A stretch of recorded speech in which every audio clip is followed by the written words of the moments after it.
c'est pas ça. Ce que je veux dire, c'est on ba Mamadou Ari o arano diri o inni be few. O wadno hore mabbe président d'honneur. Andi wongol président d'honneur. Toujours hida don ko woni da acci possibilité yo goddo go wadu golle dem burma an. L'objectif c'est quoi? C'est-à-dire alaji seldu ko ménage on doit no wadde takko mabbe. Mi woli do mini mo fédéral no nder do. Sukaɓe yimɓe wakkiliɓe ino ka nder parti ko woni ko médiocre ɓe ɓen woni arde waɗa golle ɗen à la place de ceux qui devaient faire le travail.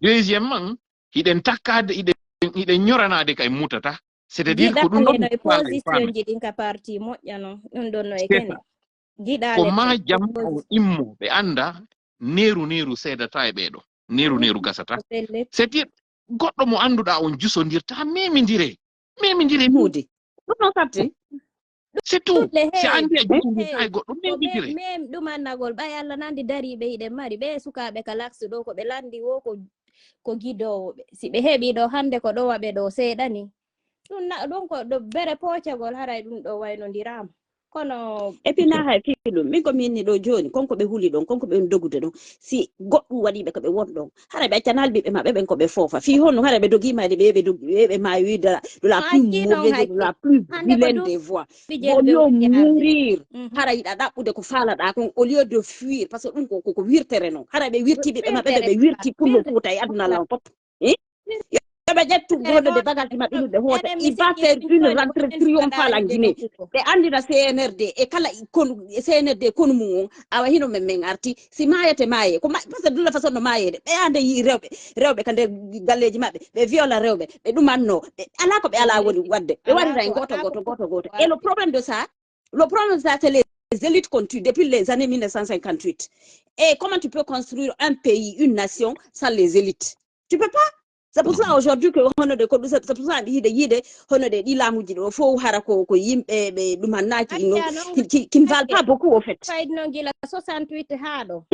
Andi ko ha joni ko deftere nde Sékou Touré windi de woni yaade yimbe ben sanzi kono ko geece de woni sanzude kalamu kono système ko leggal ngal o awi ngal woni yaade ko dum wadi ha hande c'est terrible. Ka yaade don ko dum andi ko duwaɗo sikkuɗa ɓe dartinoɓe Hitler si ɓe arno ɓe inni honno Hitler si ɓe arno ɓe ƴetti ɗen defte ɗe ɓe golliri ɓe na ko ɓe montuɗiɗa ɓe watta ɗiɗa arano ko ɓe winduno kon foppo artino sifa ko wonɗen heɓude ɗo kon bise wonɓe arde ɓe sa daari ɗo honno Lansana Conté ko gollananoɗo Sékou Touré honno Dadis goɗɗo go kadi naatiɗo wiyeteɗo Elhadji Mamadou Sow jonne wernemo ɗon tinna miɗo acci on ɗo noon sonnaɓe par ce que ɗuuɗa c'est par respect fi kadi yo woɓɓe go kadi andu ngol ɗeɓe non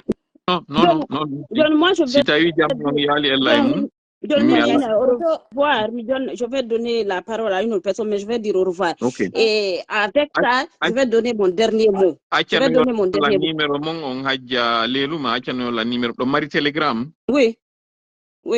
Ok, acciano la numéro mo don on ka page do pour que je puisse entrer en contact. D'ailleurs, on tato non nane Cerno, onon do e hajja Bimba do.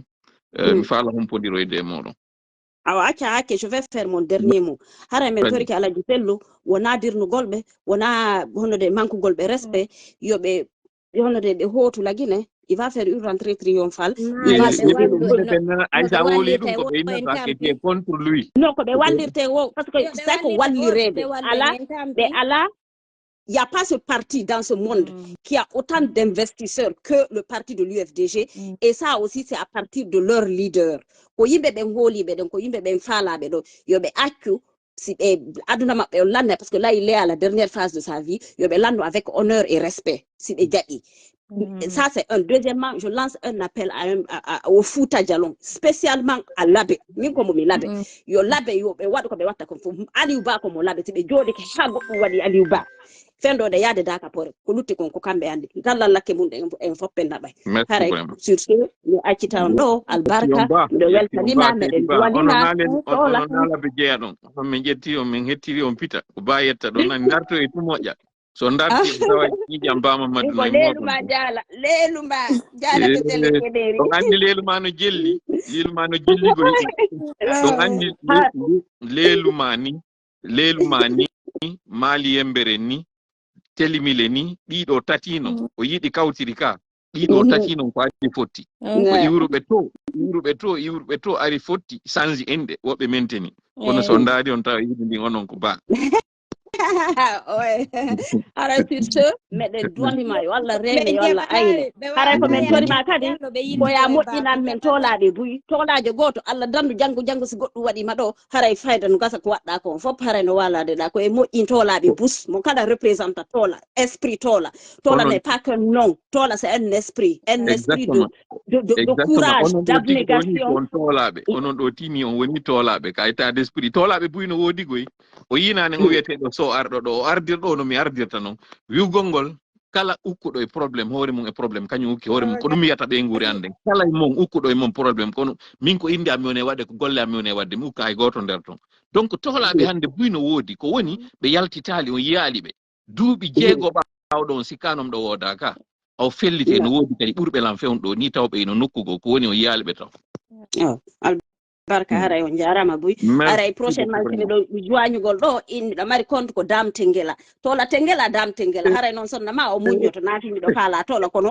haray ko hollugol courage o haray albarka merci beaucoup vraiment merci beaucoup très fier d'entendre ça mi weltike moƴƴano goto ok à bientôt merci beaucoup haray on nani joni haray wernen ɓe wiyeteɓe ɗo Alpha Sow ɓe naati ka nder live ɗo vraiment mi weltike moƴƴa intervention o bandiraɗo ɗo ele venu la fait gay ele sorti o yehi wa jaka bon Ceerno Sow haray meɗen heeɗi on assalamu aleykum wa rahmatullah wa aleykum salam wa rahmatullah aray mi salmini on no wonɓe ɗo ɓen fo an live fewndo ɗo ha an toola haray ɗo débat on min heɗitike mo ɗo bila fuɗɗi vraiment haray débat on woni très intéressant mo laaɓa moƴƴa halaji kelɗuɗi no yewtede ɗo haray min komi ƴawi ɗo wari mi falano tun jaabade ma mi lando seeɗa ɓe bandiraɓe men jippiɓe ɗo kono ɓayɓe jippike min mi yewta ɗo seeɗa wono concernant lien mo ɓe waɗi ɗo entre Ela Sellu e ka Aliou Ba on fewndo ɗo donc ko ɗon mi falano ɓe landade seeɗa kono ɓayɓe jippike min mi adda e analyse an on seeɗa wano enen miɗo nomi woni e yirde piiji ɗin ni ko enen woni e victimise ko enen woni e fallude cadre ɓe meɗen ɓen e fino ɓe waɗira golleji men go ko faala ɗen e fi hon ɗum noon ko enen ɗo ɓurata jooɗade fensita yewta secréji meɗen ɗin fou wato ka réseau sociaux ɗo ma woɓɓe meɗen no ga tawata ko ɓe militant ɓe parti politique ji kono ɓe aray ɓe yewta piiji ko woni e feƴƴude ka nder instance ji nder ton tawata ɗin ɗo noon ko dowaɗi wonde sensé dowaɗi wonde des questions internes donc ko enen tum mari ɗum ɗo jettanon ɗo exemple l'UFDG eɗen andi c'est un grand parti transversal wonɗo nder Laguine mais wota en yejjutu wanno RPG Arc-en-Ciel ko kamɓe iwi ka pouvoir ɗo fami har UFDG no mari doole mais lo RPG hari ɓe jogui moyen ji ɗin fou mais so ndaari secret ji maɓɓe wonɗi ɗin o sendi parti ɗin ɗi alaka e liilede yaas enen noon ko enen woni e yewtude yewten faiblesse ji leader ɓe meɗen ɓen en public ko ɗum ɗon ɓeya kadi woni e ƴettude ɓe utilisa contre ɗi parti ji on faami min miɗo yi on erreur ɗon ko goo mi ƴetta deuxiéme point on enen on en wona prêt taho e waɗugol combat on ko fi leydi men ndi fi on ɗo mi nani buy no holla ɗo ara no gasa ala selluɓe huɗi reedu ma ɓe wakkilaki ɗi duuɓi ɗo mais ko enen doit immade kombata ɓe wallito en joni ndaren ɗi kaaji feƴƴuɗi ɗo e bila o kudeta waɗi ɗo piiji feƴƴuɗi ɗin ko homɓe woni e immade manifesto nda ƴetten ɗo fonike menge min mi iyali taho un combattant plus que fonike menge tam déterminé pour la restauration de la démocratie en Guinée me honto fonike menge woni tondo iwayno France ɗo hoota woɓɓe inni wota hooto lete informé o inni min mi dogata mi hootay ko ɓe faalan wadde o mi waɗay ɗon population lagina no ɓaawa mais uwe fonike menge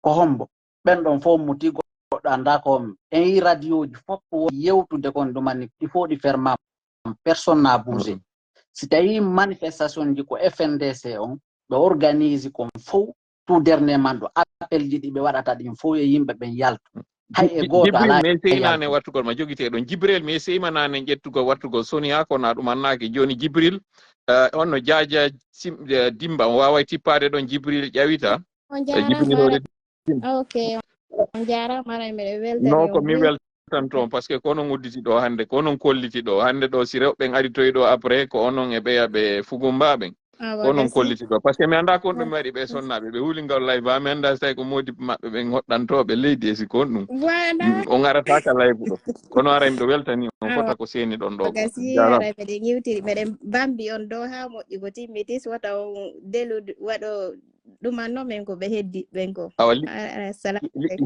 liƴƴelan joni liƴƴelan ka bambuɗon ɗon par ce que wayi wasimi fokkiti unoyagol ka leydi liƴƴelan kadi seeɗa mi dara simi jawite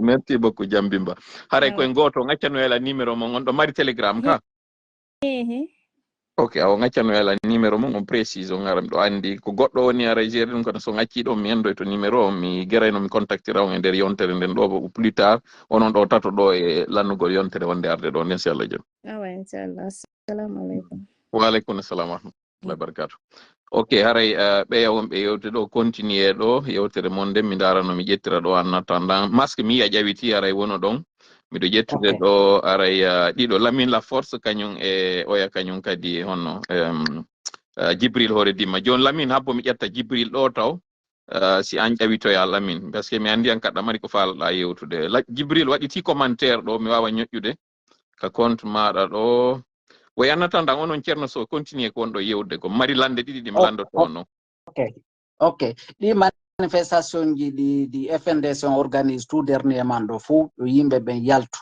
yimɓe ɓen ala yaltude fof no yawde uddita yawde Madina ɓe uddita ko échec ji woni e wadde ko honno faalira ɗen yo leader ɓe meɗen ɓen yo ɓe hootu ɓe dartano en yeeso wano ɓe wonɓe wiide ɗo Alaji Sellu ɗo yo hootu si Alaji Sellu hooti hande lagine ko homɓe daroto ɓaawo Alaji Sellu ɓe waɗa combat maɓɓe oɗon en yi combat mo ɓe waɗi on de 2010 ha 2020 c'est le seul leader manifestation ji ɗin fof ɓe daroto no harayno yiɓe yeeso payle ɗe ɗon yewtiri ɓaawo c'est le seul leader mo tawata oto mum yiɗen andi ɗin image ji fof no woodi e yiɓe fellama baalje oto maɓɓe c'est le seul leader ok joni accemi lanɗo on ceerno so waɗen interactif haray luttuɓeɓen fof yo ferme micro ji ɗin ɓe heɗito e moƴƴa on yewtiɗo ko yewtere tawde hakkille nangi nde goyi moƴƴano par ce que no wirɗon noon hande ɗo funike menge o nangama jawwalike tallike Aliou Ba nangama jawwalike tallike e se yehiri ɗon en tippi ɗon e wiyay Alaji Sellu kañum kadi ara e nangue jawwalo tallo miɗo jaɓi goy miɗo jaɓi mi salaki joni noon accem lando on ɗo ɗi tati jabuɗon landi ara on tonginali d'accord o winane wondema enen hiɗen mari ella mo tawata kala ko woni gundo en ara e fersiten ɗo question hono woni on gundo mo nanɗon ka réseau sociaux ji ɗo mo tawata fensitama mo tawata sabu on ɗon sakkike Alaji Sellu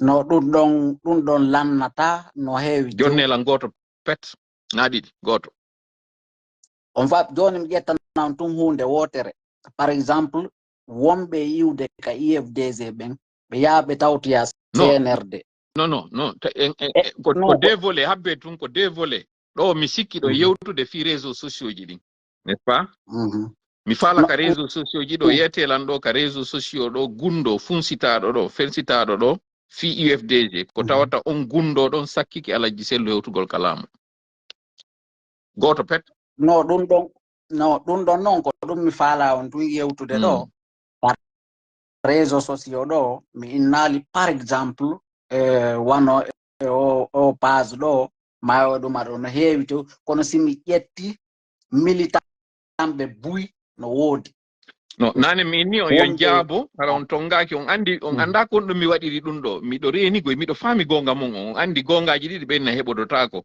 miɗo yaadele miɗo arde ko gongaji ɗiɗi seedude ɗi fole ko ɗi gonga n'est ce pas mi salaki ko wiɗon ko giɗon e gonga joni noon kono min mo faamali on ko wonɗo yewde few on ɓayno woodi ɗi mi faamali mi landike miɗo mari ɗo lande tati koye aranal ngal taw wonɗen on wi'i hiɗen mari ella on ella mo tawata en yalta e wowlen ka réseau sociaux ji ko hanano ka wowlede ko tawata ɗum ɗon sakkoto en miɗo andi no wawa wonde ko min no wawi winde ko goɗɗo goo wonɗo wo yetelan ɗo ella on gotum kon tawata goɗɗo wowlowo e réseau sociaux ji ɗo yalti wowli ko tawata ko ɗum ɗo woni sabu sakkagol Alaji Sellu ɓe hewta Sékou Touré goto pet joni stratégie no duwa waɗirede noon kombaji goɗi waɗe ɗin ɗon hiɗi duwa wonde secret wano honɗi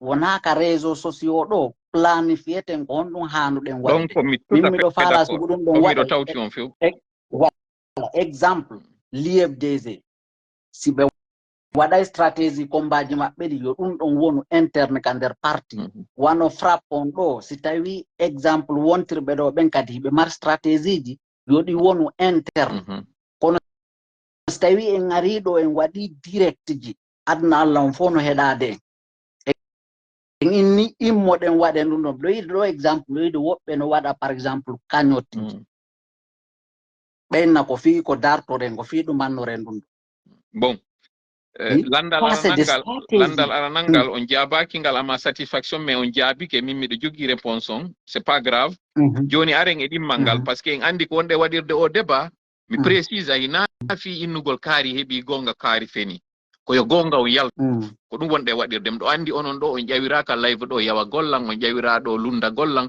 on ƴawira ɗo ɓayɗo yiɗi Alaji Sellu on ƴawiriɗo par ce que ɗon tañƴiniɗon e gonga min kadi ko moni e yewde kon miɗo andi no wawa wonde mɗo faljude puisque non jama on heɗitoto en koyo ɓe wawa sendidirde ɗon ko hombo e meɗen oñi e ko hombo woni oñaki c'est tout joni noon landal ɗimmal ngal mi jogui ɗo ngal o wi Alaji Sellu ka analogie ka fuɗɗornoɗen ɗon iɗon tañƴini jama on immanaki ɓe no haniri hande ɗo suudu maɓɓe par exemple o wowlali ndu liɓama jawwalike tallike e joni noon se daari ɗum ɗon en tañƴinoto kamɓe kadi si ɓe hooti tun haray ko kaso ngon habbiɓe yetelan ɓe lintuɗon ɗo fop fonike menge Aliou Ba o wowlali fi kasori o wowlali fi luttuɓe ɓen fof yetelan ɓe ɗo mari popularité mo Alaji Sellu jogui on komboye maɓɓe mari on popularité mo Alaji Sellu jogui fonike menge ko leader politique jo ko leader jo société civile kono rôle ji ɗi woni juuɗe ɗin non main tum pas à pas ton hawju ko lanɗe tati ɗiɗo fof ko préliminaire on wonɗe wadde ɗo ni mi anda so ɗum andi koni préliminaire c'est à dire ɗo en daɗɗay tu woni en hewtal taw yewtere nden tigui tigui landal janal ngal mi mari ngal kaka lannode ngal woni on wi'i fonike menge o dartike moƴƴa mo suusi reedu o hooti o nanngama hande ɗo honto woni Aliou Ba himo suusi reedu o hooti o nanngama hande ɗo honto woni d' accord ɗum ɗon mi tawti si en yehiri on analogie ɗon en wawi wiide Alaji Sellu kañum kadi ko ɗum ɗon ara e habbiɓe joni noon landal alngal mi jogui ngal ɓe eɓɓidirɗon ɗo fo e Alaji Sellu hombo e maɓɓe wayi wa Alaji Sellu tigui wawɗo wa maɓɓe ko nandi to minnata hiɓe fota kono buye maɓɓe ɗon no wawi wa maɓɓe Aliou Ba no wawi wa maɓɓe ɗo fonike menge no wawi wa maɓɓe minnata hiɓe fota kono ɓe fo ɓay ko combaji idéologie ji gooti détermination ji gooti ɓe jogui ɓe tawata kadi population lagine on ino reconnaisse golle maɓɓe ɗen no hoolori ɓe ɗo awi wiide ɓen ɗon on fof ko ɓe gootum ok bon waɓe place no on andi affaire ko inete guukon portoɓe mbeyni lo guuno so dispute pas ko wiyete kon goɗɗo eno faala c'est dire min miɗo wawa wiide barir no welanmi goɗɗo go ara ina ñaarir no ɓurani ɗum mo kala e meɗen wawata arde doola o e ɗum on miɗo jaɓi fonike menge ino wela en miɗo jaɓi Aliou Ba ino wela en kono maqamum alaji sellu jogi on mi anyabe mi yawobe kono maqamum alaji sellu jogi on hayalfa konde jogake ma ala fiyo alaji sellu waawi wonde opposition mo be woni hande do ko piiji buy hawtondiri mi faala yen yiltito e din don ara non e majji alaji sellu ko bantangi tawnoki ki wawetake soppede fanni mantibe jiwngaka on est d'accord on est d'accord que alaji sellu fiyo waawi wadede ko wadi do kon hari ko ma wobbe guluji yimbe contribua wobbe naade e kaso be dole kasori hande do ko jo'inirmo ka kaso ko fi hulbingol alaji sellu hulbina militambe foni ke menge be luttube do fo ko naadiri be kaso ko hollugol alaji sellu ko dun do habbima mais fi on dun alaji sellu nangaka naada kaso kabe onno lagine fi on on andi on tuma alaji sellu so remarki ala sellu ne bi ko yalti ay ngallandal do mi falno yon aru e maggal hara on wadali ko waddo landiya didi hara on jabaki di alaji sellu ko lagine iwi ari hande do woni ka jananiri ka fi hundum alaji sellu wetano tun après le 5 septembre alaji sellu wi a cemu e nada ka kaso fi on no on andi ka debi mi fala yon jabo odo mi fala ka yon parce que mi fala hande labbin do goddum il y a une confusion qui est en train de se faire ici. Mi fala ka yettugol alaji sellu hebbidira alaji sellu e be luttube do fo ko tippingol fi alaji sellu tippina fi pullo be lintu don do fo na yawa golbe goto e mabbe alama ka mo alaji sellu ko don no wonde wadde confusion parce que nangugol yugol kaari jogama jawali ke tallike e ki alaji sellu ko do woni ko alaji sellu wonden tippinde na be wonden townude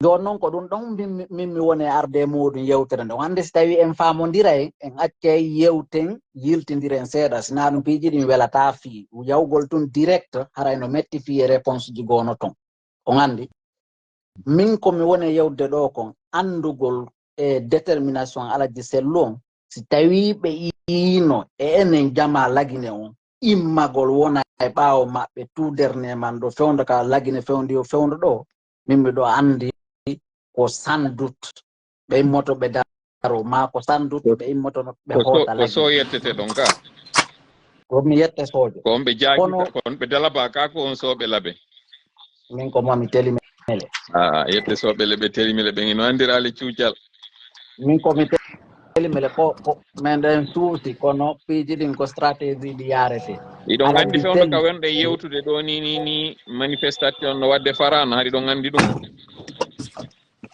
ni no me humpitaki akiki do okay don do mi jonno tun on information don entre parenthèse ko mi fala yon fam ko mo do no udditi micro modo yo ko micro parce que no wadde e ko waray ko be jawbe do jom lamin mi sikki ko coupe micro ma da on kene e mi do nande ma coupe micro ma da on don juste un instant mi fala be do yo mi rawni no mi yeto be do goddum en fait monsieur so si hara on nanno Aliou Ba hebuno soutien mo alaji sellu hebuno entre 2010 et 2020 won do wo hay siko non hebuno do si fa on soutien harayno na do be wonno komi faala wiide jama on wadi goy ko hani wadde ko gama on ko ganin do laiti andi piji din fo be innay demal dewal e desal ko e sai tiaci tun ha fe ibonay hande do sayi ko ma kanyot hay e wadane UFDG arno e sayi jama on ko be arbe guwindira fi argol itambudi ka UFDG mdo andi non ko mone yewde kon ko secret ji no gasa mone natude do e mum kono dim buudi alaji sello hendaki din no duirano di utilisera ka no duirano mi hana no go wolgol piji gono do kono hande mi faala en fait labbinde ande e lawn na alaji sellutu mais alaji sellu tanke wawali famude menen be wonbe yaltude do wencita godi go be wawadi yide be gollitira element be jabbe be jogi ala on parti mardo force mi yeti ka je répète min e alpha me yewta min o mondo yide no jodi do ala on force mondo parti wondo Afrique de l'Ouest mario do force mo UFDG mario parce que UFDG no mari militant be tellement engagé ko ay RPG ala sifabe nyande go me wanno do poste men inni UFDG hebuno leader jo déterminé o alpha rayna do wonno de kono hara RPG kadi heɓuno militant ɓe wawɓe wa UFDG hara no naɗo kamɓe kadi ɓe wonno woɓɓe ƴettiri kan haala wasi mi wi'ay woni Alaji Sellu ko fofuɗo woɓɓe ƴettiri haala ka wasi awɓe ka RPG ɓe ala militant ɓe c'est pas ça qu'on a voulu dire c'est dire piiji ɗi no landi combinaison sa ƴetti moteur bonɗo a watta ni otowal kesal nafata sa ƴetti otowal kesal a waɗa ni ngal moteur bonɗo kadi nafata c'est dire ɗiɗo ɗiɗi ko maɗi hawtodira oto keso no hani heɓude chauffeur moƴƴo heɓa kadi moteur moƴƴo ɗiɗo tati ko maɗi yaada Alaji Sellu hande ɗo no goha combinude piiji tati ɓe militant ɓe on ɗon yiide ɗo fof ko yimɓe tawɓe haray ɓe woni e soufflé fino yo ɓeɗo ɓe wurito ko ma Alaji Sellu holla ɓe komi prêt komi hikkiɗo yeeso ko waɗata o min kadi heɓanmi en fof yaaden ça il faut que les gens comprennent leader ji on ko ya hollu inna min tigi mi itti hoore an sadaka jama fof ya anda an tigi an ni ke hoore ma sadaka ɓe yi asi ɓe yi on détermination ma ɗon billahi so yi Alaji Sellu nangaka lagine senirde tigi no andi Alaji Sellu susatake memede il a fallu yo Alaji Sellu guwire doy ha yalta lagine si senirde wawi wadde ko faalade ko ɗum mi falno nane yew ka raisonnement ko yiw andon Alaji Sellu ko doy saltora doy ko wonɓe takko maɓɓe goo noon tawnoɓe no juydude e pouvoir on ko ɓeɗo faminani ɓe fewjinani ɓe wondema on yaltay goy so yaltali ɓe nangay on ɓe sasini ɓe yalti on tuma mi yaltuno minni taɓe yaltu ɓay ɓe yalti min yoɓe yiltito ɓe artatina par ce que ko kaɓe yalti ɗon ɓeɗo wawi waɗude wawi placude piyonje maɓɓe ɗen ɓe wawi wadde ɗuma ndu suudu maɓɓe ndu ɓe waɗi ɗum si Alaji Sellu lagini ɗum koko wonɗo yiide ɗo waɗata ça je suis fermé là joni ɗon min mi landotoma ɗon ko fanɗi joni ɓayara ko feƴƴi kon feƴƴi aren e présent on ka fewndi ɗo hande ka leydi men ndin fewndi ɗon ka CNRD on fewndi ɗon ka parti politique ji ɗin kadi fewndi ɗon fewndo saay ɗo mi lando on ɗo si tawi Alaji Sellu immike hande ɗo ɓe hooti lagine ko on ɗum tanjini ɗon ton changement waɗay woritimo wonɗo e yahude ɗo on ɗum ɓe wawata gaynude waɗugol ton fewndo saay ɗo jama on heɓa ko faala kon min miɗo landi ngal landal ok une très bonne question joni Lamine Elon Musk ɓeɗo naati joni accen ɓeɗo yewta mi jaaboyto ngal landal ngal waɗɗon ɗo Elon Musk you had one more word to say, right? Yeah. Okay, go ahead. So ko mi falno haalde ko par rapport kadi ɓeyditugol par rapport e ko anda ɓe sakitinoɓe yewde ɗo pour une réponse à la dame o debbo si ɗo men mo naatinoɓe ɗon haali donc min ko mi wawata haalde ɗon iɗo andi fendo situation on ko effet boomerang, c'est à dire responsabilité ji ɗi sur les deux côtés on faami en wata innude poids on fo yarane e hoore nden tun est ce que ɗon famde par ce que no mi haaliri noon ha joni woɓɓe ɓen ala notion politique par ce que son ƴetti parti politique e leader jon ko yimɓe ɓen tonatamo donc ɗum ko doole ɗen ko ley woni est ce qu'on faami kanko on ko mo heɓu vision ji wono ni no war wasi ɗon ono e ɗon ley ɗo e maadi no yeeso mur no yeeso mo on faami on tato ɗon dari ɗon faala noon andude ko onon woni ɓaawo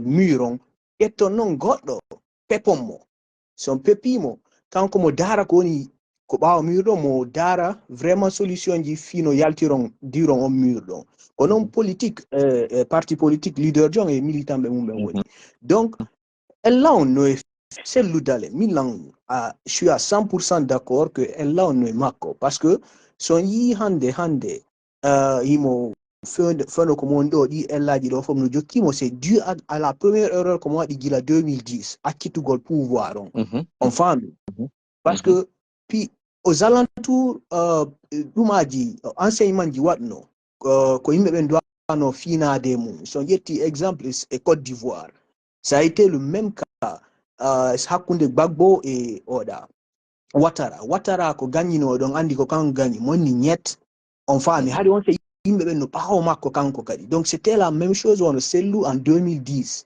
parce que haade ko habbano tun ko Sellu innu jaɓaade résultat on faami donc mi fédéral nane landike ɗo intervenugol ko joni mi woni e yiide ɗo fédéral parlement ça me fera plaisir parce que donc ça sera quelqu'un à l'intérieur au moins en jonneɓe kamɓe kadi la possibilité de s'exprimer parce que sinon ça va être un procès contre lui Thierno Sow iɗa wawi liberde en place on ɗo je te promets mi jabotoma question mo landiɗa on aɗa wawi liberde ɗum on fi en waw ƴettude ɗo kañum fédéral Aliou Baldé ok joni aray merci beaucoup mi jabotoma question on si Allah jaaɓi ko landiɗa ɗon kon joni aray fédéral si tawi ino ka nder live ga han joni yo addi to ɗon invitation parce que ko joni goɗɗo addani message ini fédéral landike effectivement mi yi nani hadi fédéral no landi intervenugol way continue Damasque miɗo acci ɗo spot fi makko kanko ko miɗo accanimo ɗo place on so ari fiyo mi ƴettumo ok donc haadi ko ɗum minni ella on no e makko ɗon on faami donc aujourd'hui hande si tande mo doit felude hoore makko taw on faami parce que haadi ɗon la balle était dans son camp et ɗum non c'est une erreur qui a été répétitive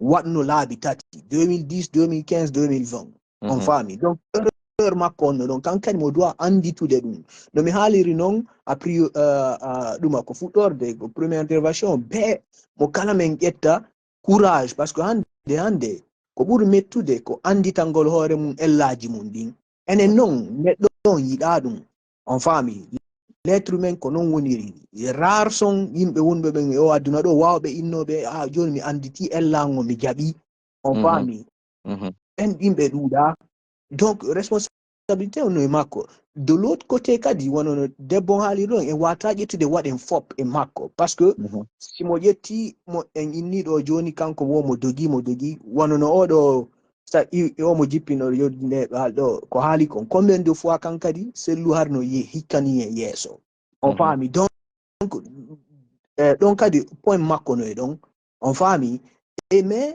ko fi andintingol na kanko tun duwa heɓde doole on mi jonna on ɗo ono iɗon jangi deftere nden mi jonna on ɗo histoire ko oya ko yimɓe taaluta yaano fi fewtugo jaalut on faami ɗo andi ɓe arno ha ɓe hewti e cankun taaluta inni joni Allah no teste en e ko wonɗen ɗo eɗen taƴitude cankun lan andi eɗen yimɓe buye men no ɗon ɗano ɗum anni kono eɗen taƴitude yaruɓe kala ƴettuɗo yari ha fino ɗonditira on ɗon jokkata men mais si tawi tun ara ko jungo goto yariri ɗum c'est à dire poignée de main goto ƴetti yari on ɗon mi wawi mo accande mo feƴƴa on faamo jokka men yahoyi ha ɓaɓe taƴiti cankungu tawi fayda feccere nden e yimɓe maɓɓe ɓen ko onum waɗi yaruno donc fop fayda yilti luttiɓe seeɗa kanko tigi ɓaɓe feƴƴi cankunku moyni ɗo joni ina yaade fewten yimɓe ɗuuɗuɓe ɓuri en yimɓe men buyiltitike daare joni komi faala yimɓe ɓen janguɗon ko daare yaltitunoɓen hakkunde makko goɗɗo ɗiɗo yalti ka goto yalti ini ko laabi jelu Allah walliti yimɓe faaɗuɓe ɓe ɗuuɗa fi cippurgo yimɓe ɗuuɗuɓe eɓe fowli ɓen donc komi faala enseignement ko yimɓe ɓen faamu ɗo ko honnu ɗo na hay leader jo on tigi yaltini kan haala ɗon ko yimɓe goɗɗo e leader jo on yimɓe leader ɓen ko on yaltiti donc ça veut dire que hay nder politique on na leader on tun fayda ɗum anniti ede mo doit heɓude ɓen yimɓe supporter ɓe makko ɓen innoɓen voilà minen kadi mi woniri women jokkay est ce qu'on faami min kala mo no mari ella tola est ce qu'on faami min wondego mi e ella e mon on ala neɗɗo mo ala ella min ella mo mi yiyata on e mon ko du fait que no wawi wonde ara min kadi ko ella mo mi yi on ɗon haade na gonga kono mais komi ɗani wonde gon innayi wono feno yetenoɗo yimɓe ɓen fi domi ɗin ko nder cuuɗi min pour moi on say ari ɗon absteni fi to haalu inde domi ɗin min pour moi c'est ko min mi haaleno par ce que pour moi siɗan jippodirde goɗɗo si mi yi otino etade fino kanko ittiralan wonki min mi ettata ko fituno mi barminira mo o faami min kay komi ettoto ko ittugol mo wonki donc min pour moi si e on esprit an ɗon ko ella mi woni yiwde ko blogueur ɓe ɓuuri arta inna woɓɓe go inna men mi heeɓi yimɓe arɓe fewtuɓe men yo fiyoɓe soodu men kono min alaɓe haalde inde nden kono goɗɗo watama arde fi recrute gomo ya waɗu ko boni yimɓe ma ɓen an inna no an a ya photo on seeda ma o ida épargne de mo dum ala e der min ko philosophie ngon non est-ce qu'on famille donc yime ben famu elle là on ko des deux côtés parce que on halido vous avez fait détail on faut kala mun mari elle fait no suudu makko no libano kanko kadi mo way utilise de non comme excuse mo na be do dari ke ha chu ngan ko libama I got a maki dari est-ce qu'on famille donc no way wonande excuse kanko ka donc là-bas kono mi haali non ko effet boomerang no des deux côtés ko yimɓe noon joni ko faamo dire on faami si sellu ari ɗo joni wonɓe ɓen innude si Allah waɗi ok ake fédéral wawi natude ɗo je suis très content ay waɗɗon taw pause mum rapidement mi jaboto joni an kadi a wi ɗo waray kon ella on ɗon ko wirɗa aray miɗo hano noon wolgol mais rek ake en ɗo taw fédéral on fédéral Aliou bonjour. Bonjour frère Tola, bonjour à tout le monde, bonjour à nos sœurs, bonjour aux frères, bonjour à tous les Guinéens. C'est réquisitoire aujourd'hui contre l'UFDG. C'est un live qui n'avait rien à voir mais qui s'est terminé en réquisitoire. J'espère que vous ne m'en voulez pas pour cela. Pas du tout, nous sommes des démocrates et la CELU est démocrate, il accepte les critiques. C'est ça, et je sais que si tout le monde était comme vous, c'est peut-être hâtif de vous lancer des fleurs, c'est pas une façon de vous désarmer, je le dis, la main sur le palpitant. Wallahi, l'admiration que j'ai pour vous, le respect. Merci beaucoup. Parce que par la vision, il faut, et mi andi nakadi en wayru yewtu de faire un événement en Belgique non, pour dire que vous n'êtes pas en train de me dire de faire vos aides. Je suis objectif, j'essaie de dire ce que je vois. Si mi uno kadi contraire, on sait ce que j'allais dire. Donc ça, je le dis d'entendre. S'il faut, nous va on wasifamon. Ali, non, Ablaïba et d'autres que je ne vais pas nommer ici. D'ailleurs, puisqu'ils sont très nombreux, mais malheureusement, la gangrène aussi est à l'intérieur. C'est ça. Je ne sais pas s'il faut rire ou s'il faut pleurer, mais je te dis merci quand même. Il est 2 heures du matin à Bruxelles, mais le débat était tellement intéressant que je n'ai pas pu vraiment dormir. Là, je suis au lit, je suis désolé, je ne suis pas du tout présentable actuellement, mais je suis dans l'obligation de réagir parce que j'ai entendu des échanges qui ne me laissent pas indifférent. Allez, voilà pourquoi je tenais à vous donner le droit de réponse. Si j'allais le faire aussi, une façon pour le parti de réagir et aussi de défendre à la fois son côté et donner sa version. Voilà, merci beaucoup, merci Tola. Il n'est pas concerné par rapport à ce que je suis en train de dire. Je veux parler, échanger avec mes compatriotes guinéens, mais aussi aux militants et aux non-militants de l'UFDG. D'abord, je remercie tout le monde pour l'intérêt qu'il porte au parti. Si le débat est si chaud, c'est parce que les gens accordent beaucoup d'importance à la CELU et à l'UFDG. Merci pour cette compréhension. Mi weltano jama lagine on, mi weltano wonɓe darde ɓen ɗo fof hendu ɗo, mi weltano militant ɓe IFDG ɓen, mi weltano ɓe wona militant ɓe IFDG ɓen kadi. O débat ɗo hande si tawi woni ko important himo hetti ha fewdo ɗo wano 2 heures du matin Bruxelles menen min ɗanaki, miɗo andi no wodi buy kadi ɓe ɗanaki. C'est parce que jango yaay golle en plus. Golle no wodi, c'est parce que jama on no intéresse no wattani yila e parti wiyeteɗo IFDG no wattani yila e Elad Sellu président parti on hikkani ɓe men yeeso ɓen fewdo ɗo. Et donc j'ai entendu les explications des uns et des autres. Je voudrais juste rappeler que depuis 2010, le nombre de manifestations qu'il y a eu en Guinée, il n'y en a pas eu nulle part dans un pays en Afrique. 700, pour être plus exact. Donnez-moi un seul pays où il y a eu la moitié au cours de 2 mandats. Donnez-moi un seul leader qui a conduit autant de manifestations, qui a même ouvert les boutons de sa chemise, de sa veste, face aux armes en Guinée, à part la CELU. Donnez-moi un seul leader qui a échappé autant de tirs et des attentats en Guinée, à part la CELU. La seule chose que CELU n'a pas donné en Guinée face à Alpha Condé, c'est son âme. Et ça, nous, on n'est pas prêt encore à le sacrifier. Que ça soit clair pour tout le monde. Si ça peut blesser certains, je l'assume. CELU n'a pas peur de mourir. Il n'a pas peur de rentrer en Guinée. Il va rentrer, mais au moment opportun. Cellou a assez donné à ce pays pour ne pas se sacrifier dans le vide. Si Cellou doit mourir sur le terrain, il va mourir, mais on arrivera à l'objectif qu'il faut. Ce monsieur, nous n'avons pas tous la même chance de l'approcher. Cellou est intéressé par le pouvoir, mais ce n'est pas pour sa personne. Il est en train de se battre pour des valeurs et des principes. On en a tellement chanté que les gens pensent que maintenant, ça, c'est des vains mots. Mais non. Nous serons tous étonnés quand on va se réveiller un bon matin et que nous apprenions que le président de l'IFDG est rentré au pays. Aujourd'hui, à l'âge où il est, l'homme que je connais n'a peur de rien du tout. Il n'a peur de rien. Fédéral. Oui. Permets que je te tutoie. C'est un fédéral, on doit le vous voyez. Un invité, on doit le vous voyez. Mais j'essaie en fait de casser les codes. Ça y est, la chair de poule que j'ai eue, tu ne peux pas avoir idée. Et moi, je suis quelqu'un qui me retient. Diama Ondo, le simple fait, et tu verras tout à l'heure là dans les commentaires, le simple fait d'entendre qu'Aladji Cellou va rentrer et qu'il va aller défendre son honneur, tu vas voir ce que cela va ramener en termes de popularité et en termes de comment j'appelle, de mobilisation et de, j'essaie de trouver l'expression de motivation.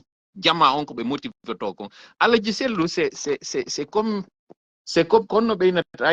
une lumière au milieu de ces insectes-là. C'est comme ça, Aladji Cellou. Quand il sort, il attire. C'est comme un aimant. Il attire. Et ça, le CNRD le sait. Il le sait. Voilà pourquoi il veut le couper de sa base. Voilà pourquoi il veut l'amener loin, justement, de son noyau, qui est sa personne. Cellou Dalein Diallo, aujourd'hui, il sait ce qu'il est en train de faire. Il sait ce dont il a été victime, lui. Il n'en parle jamais, ça je vous le dis. Même dans certains médias, au début, quand il en parlait, c'est parce que certains discours sont écrits. C'est pour ça. Ces derniers temps, réécoutez-le bien. Il ne parle pas de ce que lui, il a subi. Par contre, quand il parle de ce que ses militants et ses responsables ont subi, là, il se fâche. Tu sens à lui qu'il est fâché. Mais lui, il est prêt à tout. Maintenant, il est prêt à tout. Mais ce qui est important, que je voudrais préciser ici, nous comprenons parfaitement quand certains militants sont frustrés. C'est tout à fait leur droit. Mais il faut aussi réfléchir. Il faut réfléchir, c'est très très important. Tout n'est pas sur le leader. Un leader politique, il a ce rôle. Les militants ont leur rôle, les responsables ont leur rôle. Est-ce que toi, Tola, tu penses que c'est vraiment honnête que quelqu'un se mette à s'attaquer à un leader ouvertement, parfois même le manquer de respect, et laisser celui qui prend les armes et tire sur lui ou tire sur ses propres enfants? C'est injuste. J'ai l'impression que quand les gens parlent ici, j'ai entendu des expressions ici, il y a des gens qui viennent ici dire qu'on a tout fait pour Ella Cellou. Je suis désolé, si c'est pour Ella Cellou que vous êtes en train de lutter aujourd'hui, que vous êtes en train d'enterrer tous ces enfants, que vous êtes en train de créer des handicapés, je vous en prie, arrêtez la politique. Notre président est très très important, mais c'est la Guinée qui est plus importante. Nous devons nous battre pour la Guinée et pour les Guinéens, pour notre patrie, pour notre honneur, pour nos valeurs, pour nos principes, pour créer un pays libre, digne, démocratique pour nos enfants et nos petits-enfants. Si vous pensez que c'est pour Ella Cellou que vous sortez, que c'est lui qui vous dit de sortir pour que vous vous fassiez tuer, arrêtez s'il vous plaît, vous n'êtes pas mûr pour faire la politique. C'est la Guinée qui est au-dessus de tout, celle qui est importante. Moi, si je ne dors pas jusqu'à présent, c'est parce que j'ai un souci pour mon pays. Je le répète encore une fois, nous qui sommes à l'extérieur, tu le sais, là, on a tout ce qu'il faut pour que nous soyons heureux et tranquilles. Absolument. Je ne veux pas me mettre à citer tout simplement parce qu'il faut être modeste. Mais je n'ai pas besoin de passer ma nuit à faire de la politique ou mes week-ends ou mes journées parfois arrêter mon travail pour faire de la politique. C'est tout simplement parce que je veux que les Guinéens que j'ai laissés, puisque je sais comment j'ai laissé mes compatriotes, que eux aussi, ils aient droit à un peu de bonheur. Avoir de l'eau dans leur robinet, pouvoir se soigner quand ils sont malades, avoir droit à l'électricité, que le peu de richesse que ce pays-là dispose, que nos parents en profitent. Il y a une poignée de personnes aujourd'hui qui est perchée quelque part, qui est en train de diriger ce pays comme un camp militaire. C'est eux qui décident qui ils kidnappent aujourd'hui, qui ils tuent. Tout ça, ça ne touche pas les gens. Il faut qu'ils se mettent à tirer sur des leaders aujourd'hui qui ont tout donné jusqu'à leur maison. C'est ces gens-là, c'est facile de critiquer ces gens-là. Pour moi, ce n'est pas honnête. Ce n'est pas du tout honnête. Le bourreau, tout le monde sait qui il est. Tout le monde sait qui est le bourreau en Guinée. On le sait. Je suis désolé, mais en 2007, moi, j'étais à Conakry. J'ai vécu janvier, février 2007. J'étais au niveau du pont de 8 novembre. Au 28 septembre, j'étais là. Quand on essayait de tuer la cellule, j'étais là dans ce stade. J'ai vécu tout ça, jamais, avant que je ne quitte la Guinée, après l'arrivée d'Alpha Condé. Je n'ai jamais raté une seule manifestation et une seule match de Syli national. Ce sont les deux événements que je ne ratais jamais en Guinée. Même si j'étais à l'intérieur, je rentrais. Donc, je sais de quoi je parle. Ayons le courage de tutoyer le bourreau et arrêtons de tirer sur les leaders parce que c'est sur eux que c'est plus facile. Oui, ce n'est pas ma faute, c'est la faute au leader. Le leader n'a pas d'armes. Nous avons choisi d'avoir le pouvoir par les urnes. Nous sommes tous lésés au même titre. On a voté, on a pris nos voix, on les a transformées. C'est à nous de défendre nos voix aussi. Si un Guinéen se sent lésé et insatisfait, puisque la CELU a décidé d'avoir le pouvoir par les urnes, lui, il peut prendre d'autres méthodes. Peut-être que moi-même, je viendrai pour l'aider. Parce que je me dirais peut-être que cette méthode-là ne fonctionne plus, il faut en faire une autre. Mais n'attendons pas, ne prenons pas la CELU pour Dieu le Père. Nous sommes nombreux pour ça. Nous sommes combien de Guinéens aujourd'hui? Nous avons été lésés depuis 1958. Qu'est-ce qu'on n'a pas vu? Qui n'a pas eu son père ici mort au Camboiro ou un parent? Qui n'a pas entendu ses parents insultés ici? On connaît tous les discours de Sékou Touré, par exemple. Restons là à s'attaquer au peu de gens qui ont encore le courage de lever le petit doigt et donner une voix dissonante. C'est un pouvoir qui sera pire que celui de Sékou Touré qui va venir retomber sur nous ici. Et nos enfants vont hériter ça. Nous serons les plus grands perdants. Ça sera la honte pour nous. Arrêtons de nous tirailler entre nous. Arrêtons de nous tirer entre nous. Les balles, nous ne devons pas nous les partager entre nous. Nous avons des adversaires qui ne craignent rien du tout et qui n'ont pas peur de Dieu et qui ont été élevés avec la haine de nôtre. C'est contre ça que nous devons nous lever. Venir ici faire un discours sur tout ce qui est mauvais sur la terre, c'est lui. C'est lui qui a abandonné sa famille, ses enfants pendant combien d'années pour se sacrifier pour ce pays-là? Il n'est pas parfait. Il n'est pas, je suis désolé, il n'est pas parfait. Ensuite, l'IFDG, ce n'est pas le seul parti politique en Guinée. Tout le monde le sait. Ce n'est pas le seul en Afrique. Mais je peux dire sans modestie, c'est le seul en Afrique qui peut mobiliser autant. Et là, c'est lui est le leader le plus populaire de l'Afrique. C'est indiscutable. Il n'y a pas quelqu'un qui peut être son rival ici. C'est impossible. Maintenant, et là, Cellou n'est pas parfait. C'est un être humain, heureusement. Ça veut dire qu'il peut écouter les conseils. L'IFDG est un parti qui est très bien structuré. Nous avons un conseil politique. Nous avons une direction nationale. Nous avons des fédérations. Nous avons des sections. Nous avons des comités de base. Tous ces gens-là, quand ils ont des critiques, ils les remontent. Nous comprenons qu'il y a des bureaux parallèles qui donnent des conseils. Nous savons aussi que nous avons des gens qui sont extrêmement intelligents et qui sont rompus et qui ont plein d'expérience comme toi, Tola, qui peut apporter au parti. Mais sachez que Ella Cellou, c'est un homme comme tous les autres. Il peut se tromper et il ne peut pas écouter tout le monde. C'est quelqu'un, croyez-moi, on a beaucoup fait pour améliorer son accessibilité, si vous avez remarqué. Parce qu'on a compris que dès au début, le rideau était tellement fort que même parfois, certaines informations importantes ne l'arrivaient pas et ne l'atteignaient pas. Je suis heureux que vous ayez mentionné ça. Je suis très heureux.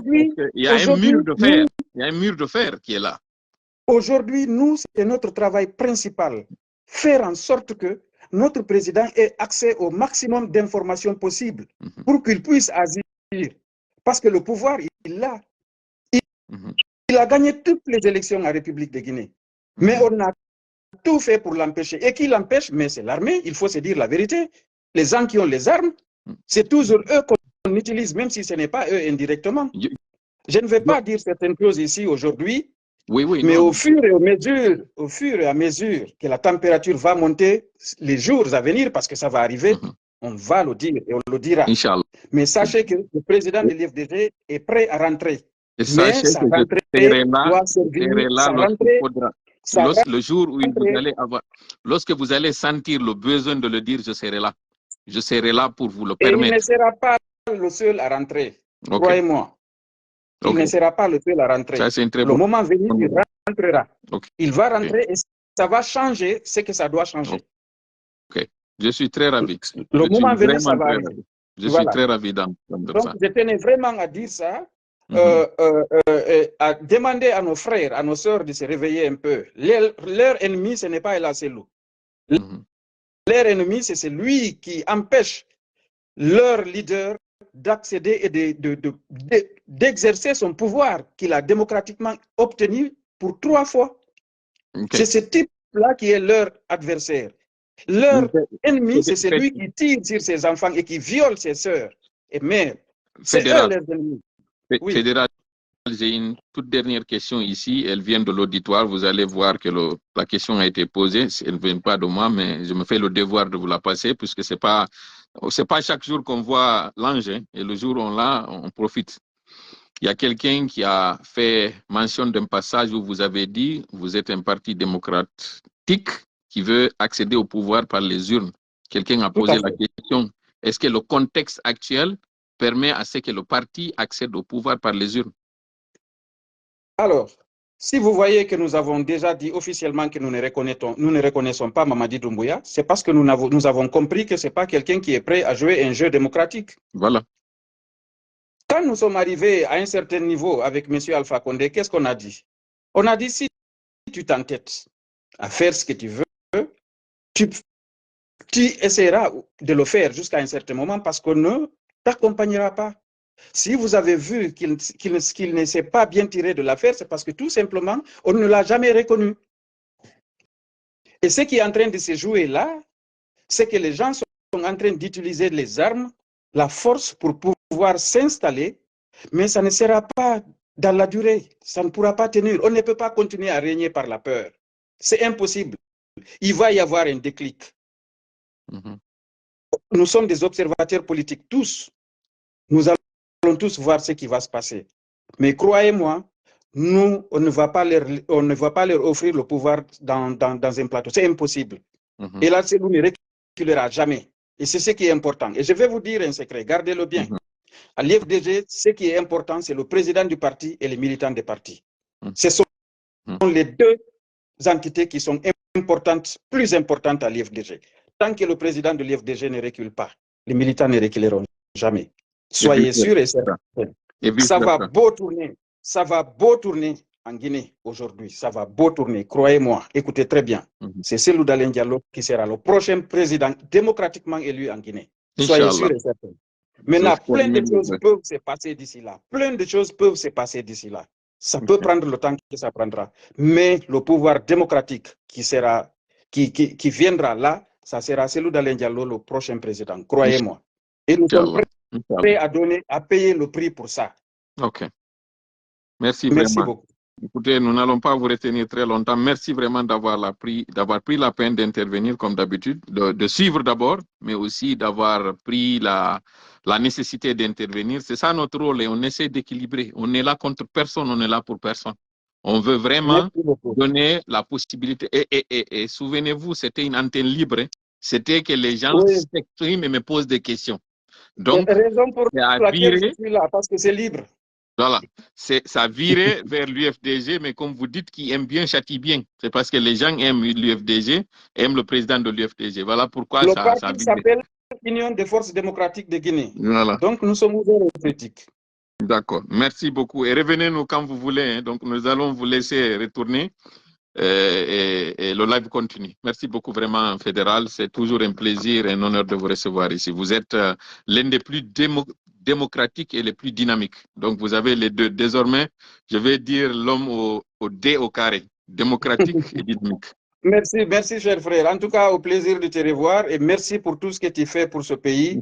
Je suis sûr et certain que parfois tu as l'impression que tu tires sur un mur, mais crois-moi, tu es écouté. C'est les gens perméable.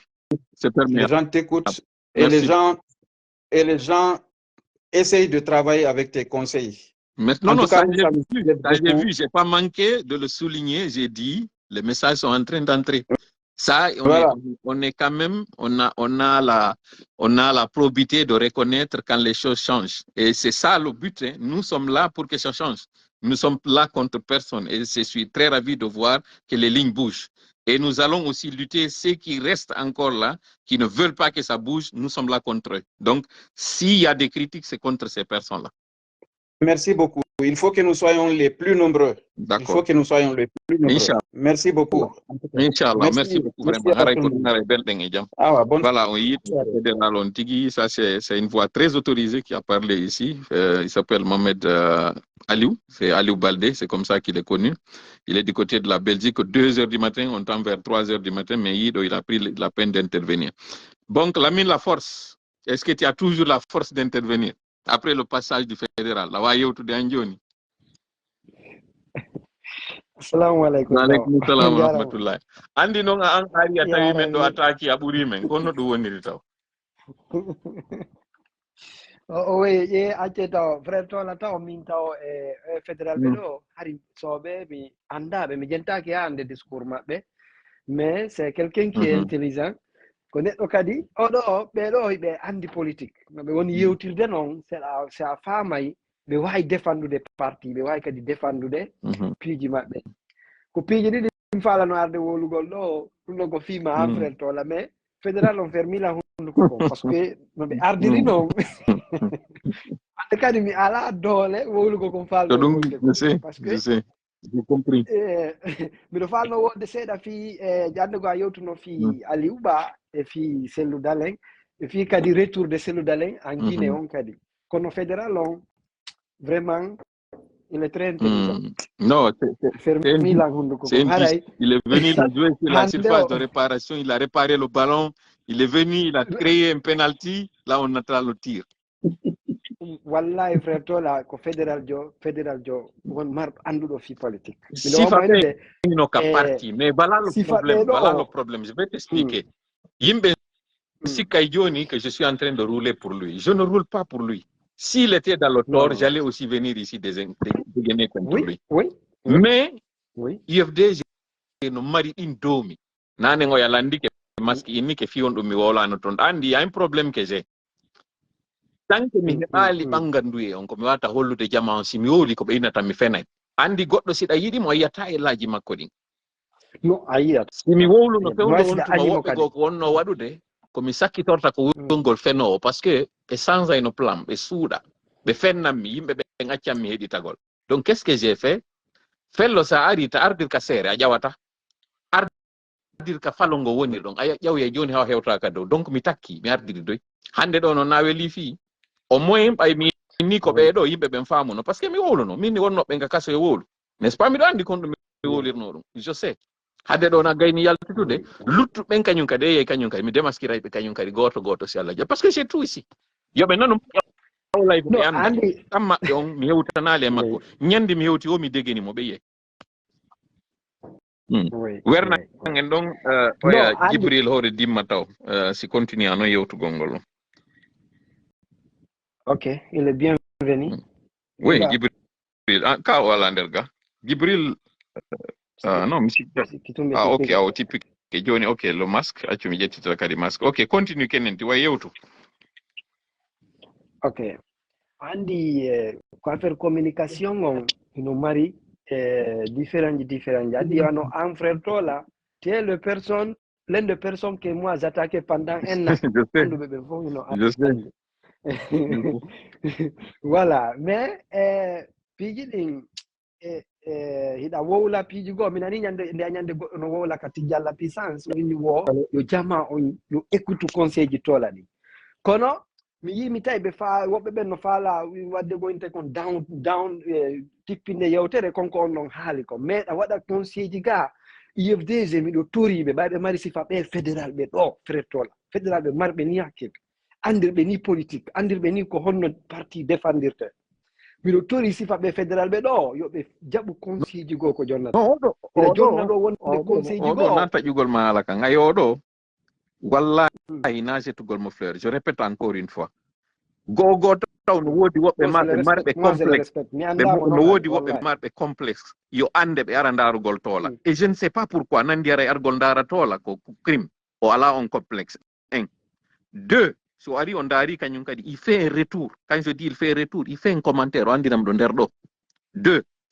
troisièmement si mi wowli goɗɗum o yi o tawi c'est positif il passe le message nanon hay kanko goye mi woni andirde min e o mi wayru échange de fewndo ka manifestation o waɗno Belgique ɗum kañum kadi ko par rapport e ko délégation frappe o yeeyi ton kon o addi message fi weltanagol men komin déplacé komin yeeyi c'est tout on ne parle rien piiji ko innete a wara e nandimi ɗo joude je roule pour lui je ne roule pas pour lui je roule pour personne d'ailleurs Ablaye Ba kadi pareil mais moƴƴi kon wowlu ko boni kon kadi dénonce c'est comme ça moi j'agis donc lui il est très intelligent il est très diplomatique il est très politique il est très dynamique voilà il est très diplomatique je n'ai jamais wallahi frère Tola je n'ai jamais entendu un fédéral de l'IFDG wowliray ni wawɗo défendirde selludale ni wawɗo défendude parti ni andi hay sa yiɗa sellu ma ɗa yeni défaut ji sellugo sifa ɓeeɗo si ɓe ari ɓe yewti conscience ma on frappete par ce que ɓe wowlante ko honɗum waɗi ɗum ɗo ko honɗum waɗi ɗum ɗo ko honɗum waɗi siɓe waɗi ɗum ɗo ko honɗum waɗi siɓe haa siɓe o ɗuma e oɗo sini alaji sellu arta miɗo wawi hoolade oɗo si wi alaji sellu va rentré yimɓe ɓen fino e tu yiyata o yewti je peux avoir confiance oui ay kono jama on no duwa parfois miɗo tori o fédéral jo ɗo parfois yoɓe jento conseil ji goyɗa jonna yoɓe andu noon wona fi haray innugol ɗo joni ɓe jentike conseil ji ma par ce que hande anna a blogueur jo frère Tola goy mais yimɓe ɓen fof no ƴettirma woɓɓe no ƴettirma blogueur tien activiste par ce que ko wowlata kon koko arata et piiji go hiɗa waɗa analyse ji ko hay gouvernement on woɓɓe maɓɓe hay service de renseignement maɓɓe on mi anda si ɓe wawi waɗirde noon analyse ɓe wawi waɗirde noon analyse ina jombi est ce que ɗa famde ta jomba pati anno ɗo mi hokke ɓe addanala zel ma on ɗo mi naɓane mbuɗi kadi fitenge ɗen ok non je dis ça juste pour rigoler voilà non on faami wona innugol mi arugo mantugol mo maɗuma min pendant un an langata kude frère Tola o foyi ɗon andi mais en manière politique no défendirta no no piiji go no analysirta noon politique so yimɓe ɓen jentitike mo waɗi conseil ji makko komi torotoɓe tun surtout au fédéral jo ɗo par ce que il est intelligent e kadi sa nanimo wowla a anday ko goɗɗo wawɗo défendude parti yoɓe jaɓu conseil ji mago hiɗa jonna conseil ji mago hiɗa jonna si parti o jaɓiɗi wona fi bonnugol parti o ma bonnalngol selludale mais koko minanno ñande go hiɗa inna ɗo ñande fewdo ko Trump so ari ɗo fewdo ko Joe Biden walleni ɗo jonniti Kamala Harris a wanno live on site adduɗa exemple mais a wowlaɗi directement ko ɓenɗo mais min mi faami directement ko exemple ko e ɓenɗon ɓarɗa inɗa selludalen siɓe tawi ɓe ɗumanta hara yoɓe ndaarumo ɓe jonna parti o siko hajjalima ɗum siko goɗɗo go yoɓe ndaarumo ɓe jonna parti o mais mi nanno on sa mi annoɗa yewta ɗum ɗon mi faami ko par démocratiquement wolɗa par ce que no addirɗa noon kono ɓeeɗo waɗiri noon par ce que no woodi arata niveau goo no wona ɗo 10 contre no wona 3 contre 1 4 contre 1 foolo mais si woni 10 contre 1 ma 15 ma ɗum 20 contre 1 il faut que ndaaro stratégie goo selludalen hannde kala mo o feƴƴini yeeso o inni jama on fof yo jokku oɗo fof jokkay par ce que yimɓe ɓen no hooli présidentiel ino ɗo bonne nouvelle pour toi il y a une certaine Mariama Diallo ici ɓe inni ɓe hokkete jiwo maɓɓe on donc a heeɓi ɓeygu ɗo pati an joni yiltike joni pati a yiltike mi andi a faltake ɓe pourtant les sa yiɓe poitrine bombé sa yiɓe très bien cheveux ji ɗi no piyo ka boɗi ga pati an elle est très belle o tiri faɓe no ɓe jarama ɓe weltanike ɓe fota noon ɓe weltanike ɓe fota koko mi falano wolude ɗo ni wonno woli par ce que miɗo anndi si mi wowli ɗum ɗo ka page ad na buy heɗotolam par ce que min ala abonné wano frère tola min ala heɗerede wano frère tola ko ɗum waɗi mi obligé argo wowla ka life makko ɗo par ce que ɗo mi anndi buy jenditoto yewtere buy kadi faamaɓe ɓen faama añuɓe lamɓe noon ɓe famata ma añuɓe frère tola ɓe ma añuɓe IFD ma añuɓe goɗɗum ɓen noon ɓe famata jamais par ce que ɓen noon ko erreur ji anndi ɗo komi woni wolde erreur ji ko ɗin noon ɓe mantoto kamɓe na komi woli komi woni wolde on faami o adduna on exemple on say ko ɓen changediri ɗo pouvoir o mi yimo waɗi live o wowli directement fixe e président Cellou Dalein Diallo mi tawi yimɓe ɓen mi yi commentaire ji go mi tawi yimɓe ɓen fewta ka retour kadi Cellou Dalein Diallo na contre Cellou Dalein Diallo frère tola wonno wiide yo Cellou hoto mais yimɓe ɓen famali ko andi to toon ala kaso kaɓe wawata sukude hande Cellou Dalein e nder laabi aduna on fof immoto wona population o immoto ɓagine ko ay eɓɓotako ɗum eɓɓotako eɓɓotako joni fayde miɗo wawi inde 7 millions à 8 millions on fof no suteni Cellou fewno ɗo ɓe wala kaso kaɓe wata sokkude Cellou aduna on fof immoto en guinéyemɓe ɓen ɓuuro e majorité on immo leydi ndin paralyse ɓe wawata gouvernude hara leydi ndi no paralyse plus grand jamais ɓe wawata marde Cellou ɓe ɗumanno mais mi tawi kadi yimɓe ɓen inni no si Cellou yahi o warete si Cellou yahi ɗumanni mi tawi yimɓe ɓen ko ɗon basore mais conseil ji goo ko ɗum goɗɗo goo mi weltaninomo nde ñande moƴƴano mi andamo boy wari ka Tidiane tawi Tidiane no wadde live oyni frère Tidiane parfois jentite haalaji toola ɗin jentite conseil ji toola ɗin oyni non toola c'est mon frère c'est mon min mi ala fus contre Tidiane c'est mon je l'aime beaucoup parce que ko kanko mi atino arde ka life muɗum ko mi arta ka yewdiri saf sikku ko contre makko noni je l'aime beaucoup wallahi mais ɓayo ari o wowli ɗum mi tawino ɓe woni ƴettude yewtere min ni ok min ni mais oɗo ko haali kom parfois ko Tidiane en wona révélateur ɓen ɗon ko si hunde waɗi ɓe wowla ko hunde wande nden ɓe wowla ɓe inna ko ni leydi ndin fewdori ko ni leydi ndin ɗumannori mais toola ko révélay ɗo o révélay piijugo arayɗi kono sa miijitike moƴƴa tawoye koko o wowlay kadi hunde o anda ɗum ɗo si waɗi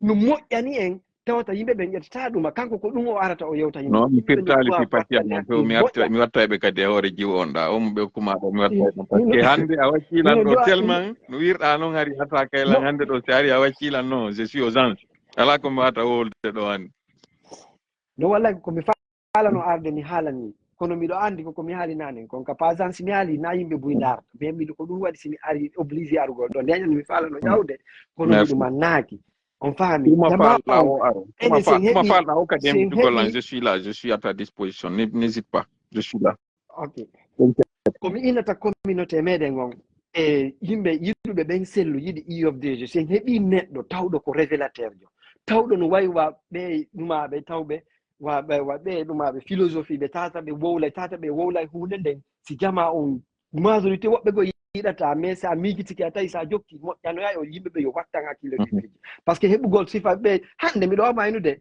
senderde no falama haysi ko wattugol makka service de renseignement maɓɓe par ce que ɓe andi hiɗa wawi ɓe waɗande piiji ton wallahi ɓe falama mais jama ɗa andi ko goɗɗo service de renseignement maɓɓe on a 80% ko fulɓe ɓe mari section ndaroɓe réseaux sociaux ji ɓen ɗa andi ko ɗum goɗɗo e maɓɓe yettilan wawi tawi mi woni o grand sa wattanele mene min perda woni golle amen ɗe min ni fiwon ɗum o par ce que ko an jonnata min joni information ko mi yamin jonna ɓe si mi yehi mi woɗi ɓeyta vous avez vu ça c'est tola ne mais c'est ce que vous avez vu de travailler vous avez dit de l'écouter c'est ce que nous sommes en train de faire non yimɓe besonni min miɗo andi yimɓe besonni par ce que sifa no communiquirta no eno wolirta no yimɓe besonni e sifa ma par ce que ɓe andi a révélanaji piiji bus ko tata ɓe ɗumannanoke miɗo tori communauté meɗen o mi weltanike o fédéral jo wallahi hay komi falano wolde ko mi ala merci beaucoup vraiment mi weltanike o fédéral jo ɗo min mi andaɓe hakkude Allah mi andaɓe ari ko ɗo mi andi ɓeɗo ko fédéral ɓe IFDG on ɓe o faami mi weltanike ɓe moƴƴa noon ko ɓe ari koɓe défandi parti on ko ni parti défendirte ɗo hay siɗa monanino Cellou ma iɗa joganino hen contre Cellou ɓe ari ɓe yewtino ɓe yewtita noon ɓe défendi parti on ɓe wowli cause ji ɗin fof ko honɗum waɗata haɗi Cellou yahaali fi on ɗum kadi Cellou kadi yahay ɓe asirani yimɓe ɓen Cellou yahay ko honɗum kadi waɗi Cellou yaha par ce que ɓe expliqué ɗo piiji buy mi wawata sifade ko so miɗo weltaniɓe fédéral ɓe ɗo si fédéral IFDG on buyno wawno ni haray noon ha ɗo fewndi ɗen fédéral ɓe ɓen ɓe duwa wonde ɗuma ouvert wow 4 heures ɓe duwa wonde ouvert e yimɓe ɓe mi andade 4 heures de temps natino wow wakkili ki ande wowli ɗo en vraiment mi weltaniki on fof mi weltaniki ma moƴƴala min mi andano ko ni kañum kadi wawirɗa vraiment faire des interventions très très objectives mi weltike moƴƴano revienne kantuwe kono a jabakilan han joni kono wawirɗa arde ɗo taka hoore amen miɗo yiidema ɗo e village miɗo yiidema ɗo e otoje je suis en train de tout voilà yettolan secret on ko on no yiwirɗa ka yiwɗa arɗa ɗo hande komo futro woni e wernude ɓe alan saraɓen comment ça minima pandan en nammeɗen atakudema lobiji ko ton en tout cas ɗo no hewtirɗa ɗo ni takirɗa ɗo ni ɗum ɗo a yettolan kon no guerdirɗa ɗum par ce que ça a été rapide an gara a yawno janggoyɗa l'école ti ala être un gros politicien même fof a ñamayno men ɗo e hoore doy mi yaali ƴoƴiɗo mi yaali marɗo hakkil annduɗo ko honno haaji mum sottirɗa ɓurma Allah min tigi miɗo ngalɗiti maɗa on l'école mo yaaɗa jannguda on imo foori contre quand même non mais ça va mi wolen ɗalaw sa wolino lawalanni labbe ko l'école alana ɗum andi ɗum kon no firi ɗum labbe ko l'école ye labbe ko l'école min ko labbe mi atti ekkitade ko labbe mi atti heɓude première place en dogingol oto ko labbe mi atti heɓude ko labbe min mi formi mawɗo tijja oto angora mi wola ɗum ɗo doy ɓe woni premier patron deuxième de premier patron an ko nenam mi atti gollande deuxième patron an ko ala mawɗo tijja labbe daka ɗum mi wonno vraiment merci beaucoup Lamine ñande go mi gaynto ɗum ɗo kadi tami yejjitu ñande goo la yewtida e goɗɗo komi ata kayno ma ɗo goɗɗo go noddanno wonɗo sidi o wi la Lamine min na wo anda fretola o goy min bon o wi ha ɗata kude mi anda o hiɗa wolde haalaji goye o sifani lan haalaji seeɗa kono ɓay ko live ni mi wawata sifade mi ɓurti noon hoolagol mi ɓurti i desidude mini non c'est fini zelata kude